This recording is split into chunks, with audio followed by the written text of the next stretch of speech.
More and more of us live more and more separately from contact with nature, and we have come increasingly to forget that our minds are shaped by the bodily experience of being in the world.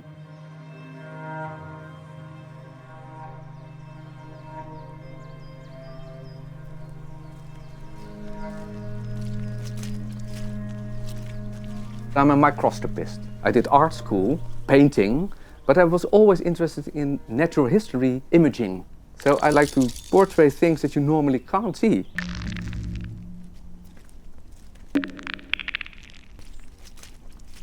We're about 15 kilometers from Delft. This is the closest forest to my place. Well, forest. We're still in the Netherlands, so it's not much of a forest. And I'm looking for dung. I'm doing a project on life in excrements. People think cattle, the big organisms, that's the most important life here. But it's mostly the little organisms that do all the tough work.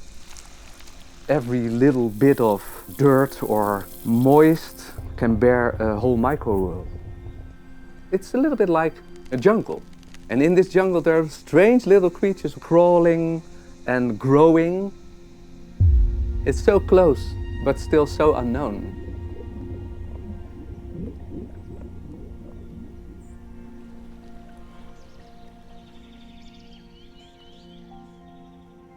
So here we have it. Rabbit droppings. See. And what I like about it, it's 1 centimeter. For a microorganism, this is a whole planet. It's an ecosystem in itself. In the end, this will be soil. The trouble is, of course, much of this life is too small to see or moves too slow. Most of the activity in soil is microscopic. It's bacteria, it's fungi. So that's why I used photomicrography, making photographs with micro lenses, because it enhances your vision and you can see things that you normally can't see. By making a time lapse, you can see the whole evolution in this little planet rabbit dropping. Dung is a very nice subject for exploring soil organisms, and they turn dung into soil. In 2 or 3 weeks, you can see that they're completely digested by all kinds of organisms, and it's so full of life. The yellow are the dung cannons, my favorite organism that can be found on rabbit droppings. You can see them shooting. Pew, pew, pew, pew, pew. Isn't that amazing? Yeah, look at this. This is called bioturbation, with and without soil fauna. On the left, only fungi and bacteria. On the right, all the soil fauna like worms and isopods. And then you can see how important soil fauna is for the decomposition in soil. It's not just one organism that is the most important, it's the whole community, the biodiversity in the soil that makes everything happening.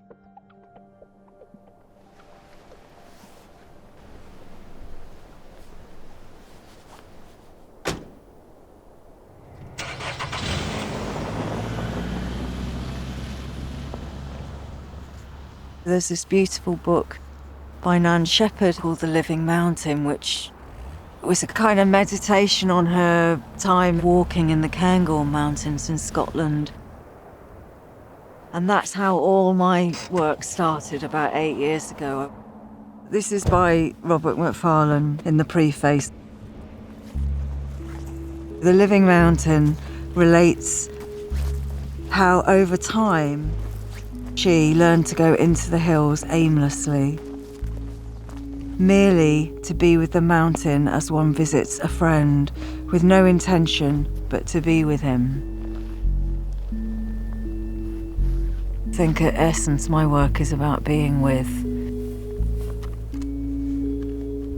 And then when you learn to be with, then you can sort of understand, and when you learn to understand, you learn to care.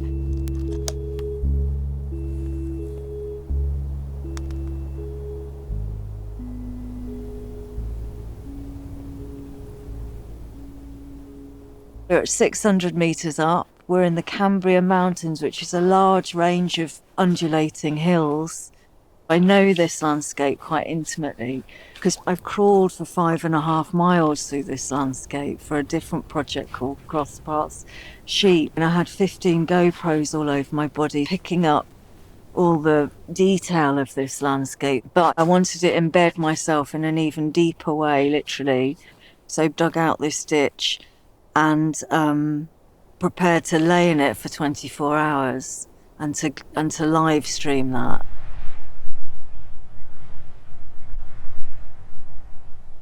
This ditch was dug within the area of 12 soil sensors, completely encased in ice. That's amazing. The scientific team and I installed 12 of these posts around this area, and they're all picking up the soil data on the temperature and moisture. And then they're able to analyse that and start understanding the soil.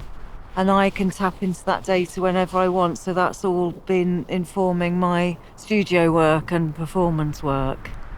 Those signals are being sent out and sent back to this computer inside this box, which we call the talkie box, processing the digits, the code, into a pre-recorded composite voice, which I'm then picking up. I was picking up through my headphones. And then reciting. So I was kind of like processing the data through my body. Temperature measured 1.9. This piece, Soil Voices, it was about being still and being present and be with the earth and let time pass. And so it's about being in soil time in a way.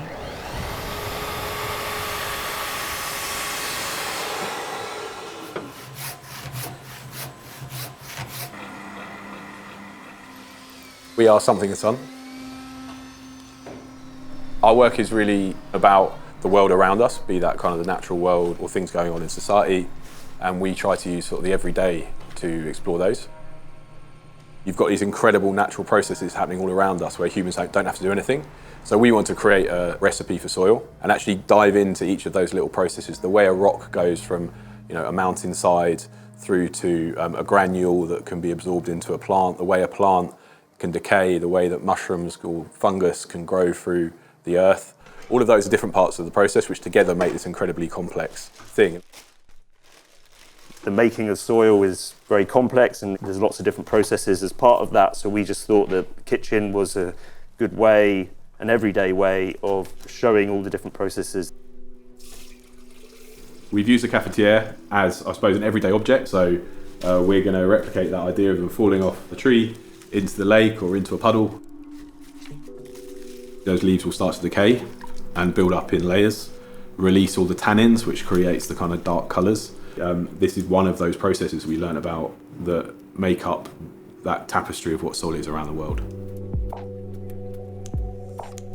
What we've got here is like different layers of leaves building up, a bit like they would in nature. We're providing the compression from above, which is almost like the weight of, as the leaves build up over the years, they'll start to press the ones down at the bottom, replicating a process that you find happening throughout the world all the time. I hope people can quickly understand and think about those big geological flows that might take millions of years that go on in the background.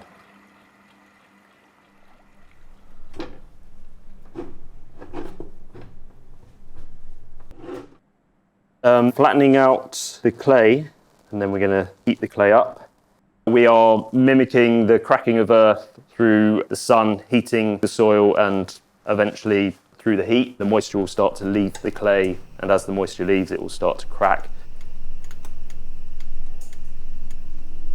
It is within a snapshot showing exactly what is happening in the natural world.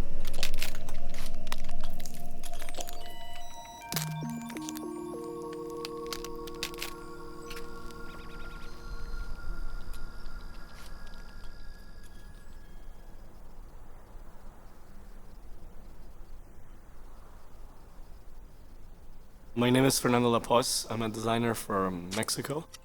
For me, soil is this amazing canvas where you are setting the scene for the beginning of an ecosystem.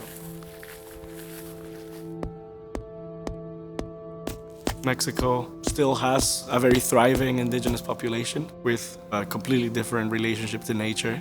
They have special pronouns for things in nature that they consider alive and things that they consider not alive. And for example, for them, soil is alive. That is such a poetic way of seeing it. Soil is the basis of life. It's this fragile thing that if it's not taken care of, it can be lost. So I think my work has become in an indirect way a design project about designing the systems to create soil, focusing on the intersection between design and agriculture, using natural materials that are farmed, like agave fibers, corn leaves, more recently avocado skins. We take these sort of raw materials that we grow in partnership with farmers and we transform them into workable materials that they can be then applied for furniture making and interiors. One of the main challenges that the community that I work with, Tonawixla, faces is very severe erosion to their land. It's a total wasteland where you have all of these rocks sticking out from the ground, and these rocks were once covered by fertile soil. This is because of a very big shift in how we do agriculture in Mexico in the 1990s, following the North American Free Trade Agreement with the United States and Canada. The economy surrounding corn collapsed. And the solution from the government was to just get them to forget their traditional permaculture systems in favor of what they call modern agriculture, which is using loads of chemicals, GMO seeds, nitrate-based fertilizers. What we've been doing together for the last 10 years is to look at ways of repairing this damage, regenerating the ecosystem, regenerating the relationship that the community has with their environment.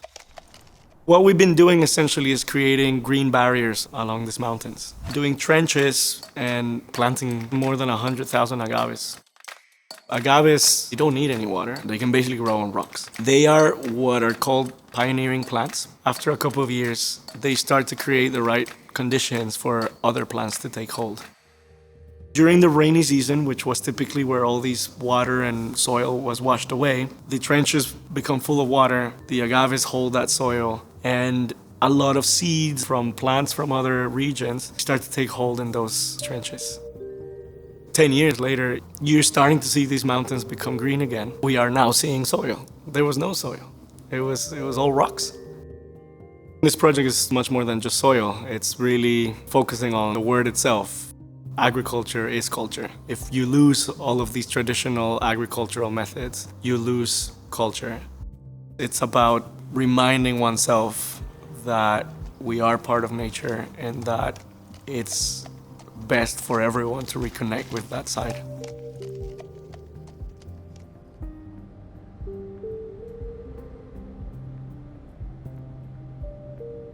We're currently in Reuben, Poplar, which is a community space in East London and a really wonderful sanctuary.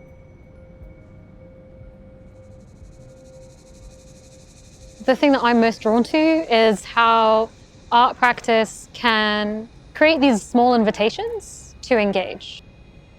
Whether that's a food event or a workshop, when there's like a spark of life and love and communal activity, it just grows out into something else and something else. I'm about to bury some bokashi that I made. Bokashi is fermenting food waste, so essentially pickling it. You then bury that into soil where that process continues and integrates with the microorganisms and the aerobic process in conventional composting. By working with soil, you're invited to partake in this endless loop and interaction. Working with soil has really shifted my sensory experience with it because sensory engagement is the language of nature. Soil and food waste is something that we're very programmed to view through the lens of disgust. Having a personal, even intimate relationship with composting, it's supported my connecting with death as part of the ongoing cycles of life and regeneration. What we've learned is we could do this for the rest of our lives, testing and imagining, breaking down what soil is and what those different elements are, because soil is so complex that we can only scratch the surface. The soil is like the basis of life, all life for every species, not just us. So I'm just trying to get rid of the idea that we are at the centre of everything and everything is done for us and seen through our point of view. So this is a kind of multi-species perspective.